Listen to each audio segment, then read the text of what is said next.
Comment peut être stoppée cette équipe de France? On se pose tous la question. Cette équipe de France paraît trop forte. Qui peut la stopper? Qui peut l'empêcher d'aller chercher une deuxième Coupe du Monde de suite et alors atteindre le Brésil et l'Italie qui ont été les seules nations à parvenir à ce magnifique exploit? Est-ce que la France en est capable? Eh ben moi je vous dis que oui.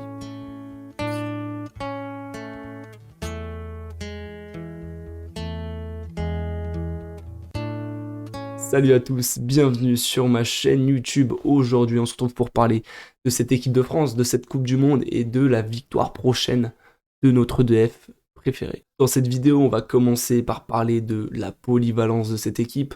Qu'est-ce qui fait que cette équipe est si forte? Cette équipe, pour moi, elle peut fonctionner face à un bloc bas comme face à un bloc haut. Parce que face à un bloc bas, on l'a bien vu dans les matchs face à l'Australie, le Danemark ou encore la Pologne, la France est capable de déverrouiller les matchs avec un nombre de centres énorme. La France, depuis le début de la compétition, c'est 91 centres. 4 matchs, 91 centres. Pour comparer, on peut citer par exemple l'Angleterre qui a 64 centres en 4 matchs. T'as le Brésil qui se rapproche de la France en ayant tenté énormément de centres.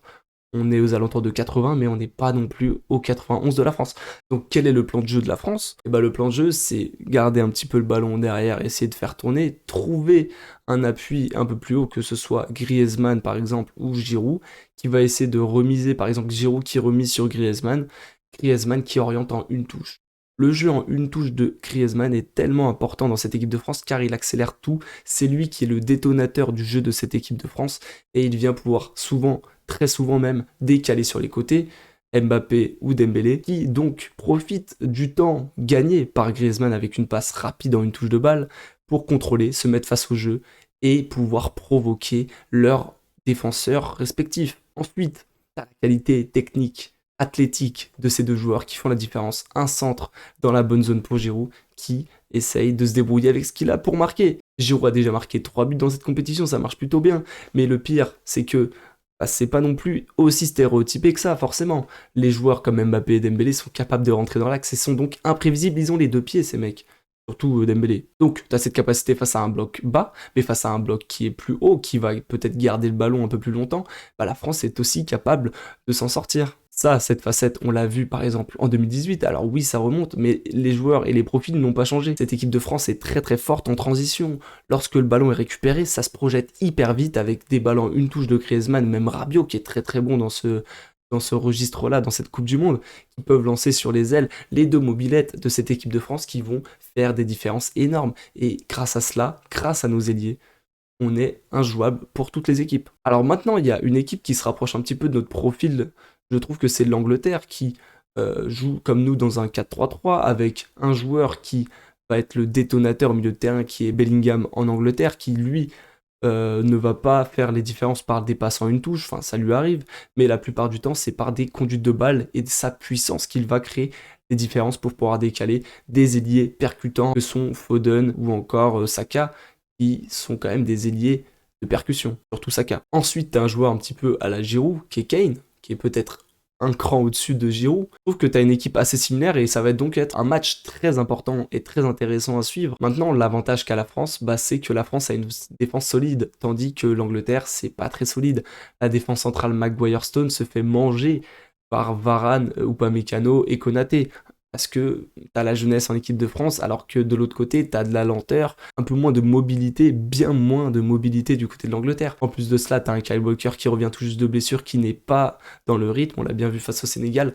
Comment ne peut-il pas souffrir face à Mbappé? C'est tout simplement impossible. Donc c'est pour moi, pour cela que la France va s'en sortir face à cette équipe d'Angleterre. Mais moi, ce qui me choque avec cette équipe de France, c'est comment Deschamps a remis la tête à l'endroit des joueurs en une semaine. Le mec, il était parti depuis un an, même un peu plus, sur un 3-5-2, un /4-4-2 losange parfois. Il a tout abandonné à une semaine de la Coupe du Monde. En une semaine, il a montré aux joueurs qu'il voulait jouer de cette manière, un 4-3-3 /4-2-3-1. Il a montré aux joueurs pourquoi il voulait jouer comme ça, comment ça allait marcher. Il a fait comprendre le rôle de chaque joueur. Chaque joueur se donne sur le terrain pour faire gagner cette équipe de France. Mais Deschamps a quand même fait du Deschamps. Une défense solide, et un joueur un petit peu hybride, offensif, et qui revient faire l'essuie-glace en tant que milieu. En 2018, ça avait été Matuidi à gauche. En 2016, ça avait été Moussa Sissoko à droite. En 2020, à l'Euro, il n'y avait eu personne, et la France avait raté son Euro. Et en 2022, c'est donc Griezmann, numéro 10, qui revient jouer en tant que milieu de terrain dans les phases défensives à la manière d'un Moussa Sissoko ou d'un Matuidi. Et oui, Deschamps n'a pas abandonné son principe fondamental et comment il gagne avec une équipe de France. Il ne l'a pas abandonné, il a juste su l'adapter à ses joueurs et à un football peut-être plus moderne. Mais il fallait y penser parce que on pouvait croire que Deschamps allait partir avec un Rabiot milieu gauche comme il l'a tenté à l'Euro, ça n'a pas marché. Et il a tenté autre chose. Et pour l'instant, c'est une grande réussite et je ne vois pas comment cela peut changer. Griezmann dans ce poste, c'est un Griezmann au top. Bon, maintenant on va parler du facteur X et non pas l'acteur X, Kylian Mbappé, qui réalise une Coupe du Monde totalement fantastique. Toute l'Europe, tout le monde est à ses pieds.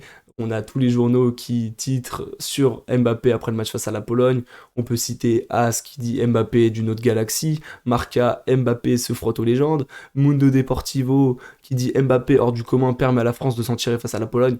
Alors ça, je suis pas très content. Mundo Deportivo, on va vous attraper parce que la France, mis à part Mbappé, a quand même réalisé un beau match face à la Pologne et c'est quand même vachement réducteur de limiter la performance de la France à la performance d'Mbappé. Mbappé est sur une autre planète, il a déjà 5 buts, il est en train d'écraser la concurrence, il est en train d'écraser tous les records.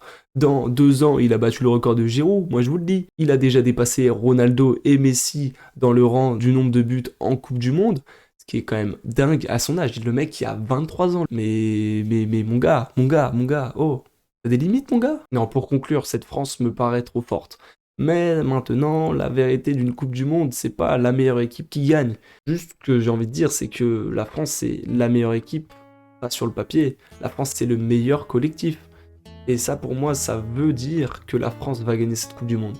Alors maintenant, il y a plein de facteurs qui vont peut-être faire que la France ne va pas gagner. Mais en tout cas, la France a toutes les armes. Et Didier Deschamps est l'homme parfait pour cette équipe de France. Même 10 ans après son introduction dans cette équipe. Merci Didier. Et on compte sur toi pour vous faire gagner nos bleus. Allez les bleus, ciao.